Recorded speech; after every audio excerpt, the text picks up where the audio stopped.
Shalom and good day all, this is Tehillim29 back again for another DC review, and in this DC review I'm covering World's Finest Teen Titans and also Superboy, Man of Tomorrow.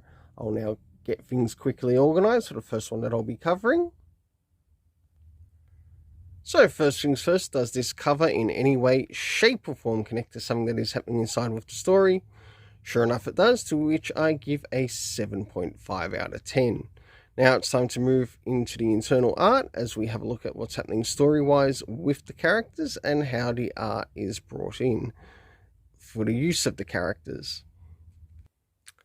So we start off in the area of Nebraska as this story begins, and we are at the Wally West household.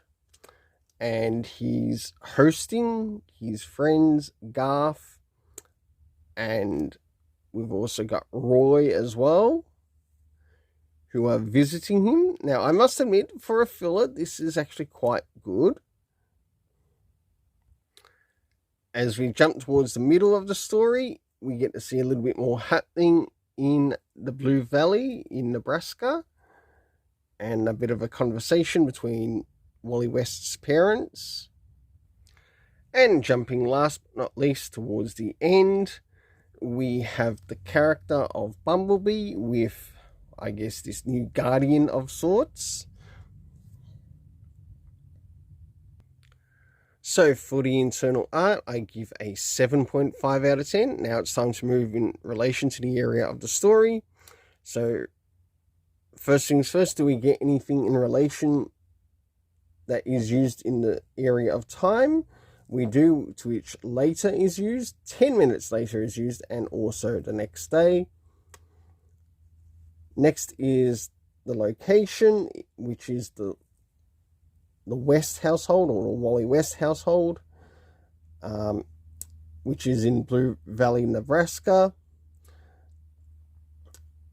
Next we also get Washington DC, to which we see some things occurring there with some random characters. We don't actually get their names.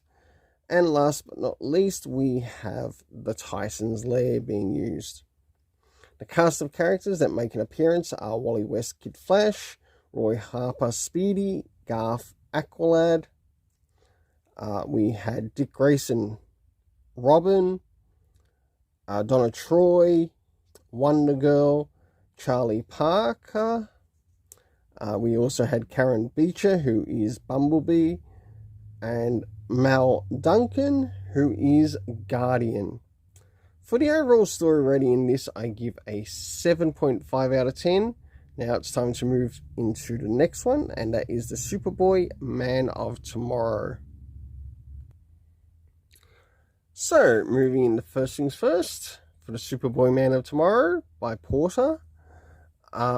First things first, does this cover in any way, shape or form connect to something that is happening inside with the story? Sure enough it does, to which I give a 7.5 out of 10. Now I'll move into the internal art as we have a look around the beginning, middle and of course the end, and also what's happening story-wise with the characters.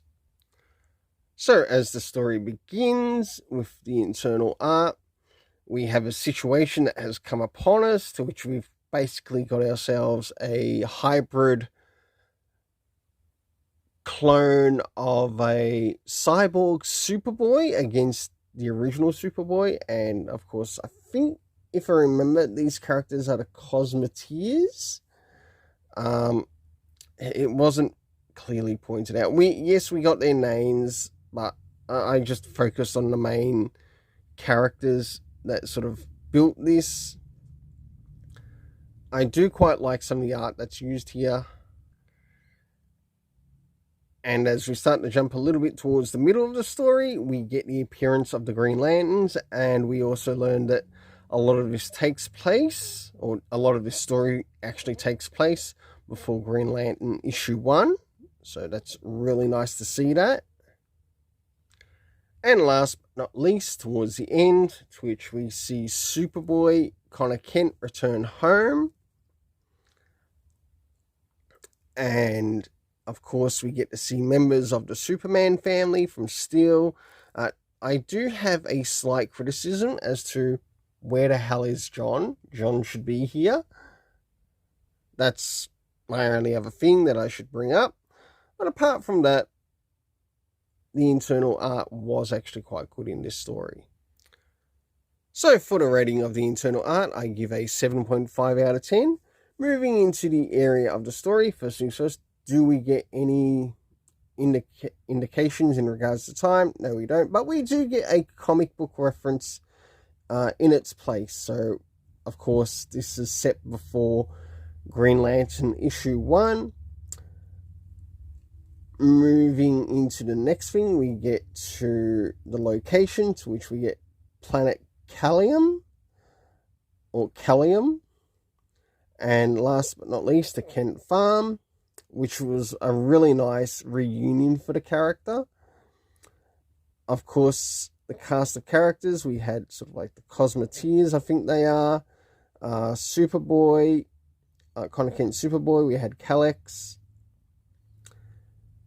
and also the members who made up the Superman family, who we got to see towards the end.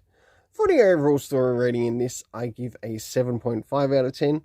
Well done, Porter. I really enjoyed how you nailed the ending here. I must admit, I enjoyed the ending of this more so than the Action Comics story, to be completely honest. Until then, let's keep it colourful and have yourself an awesome day. I'm glad you're someone who cares about the character too.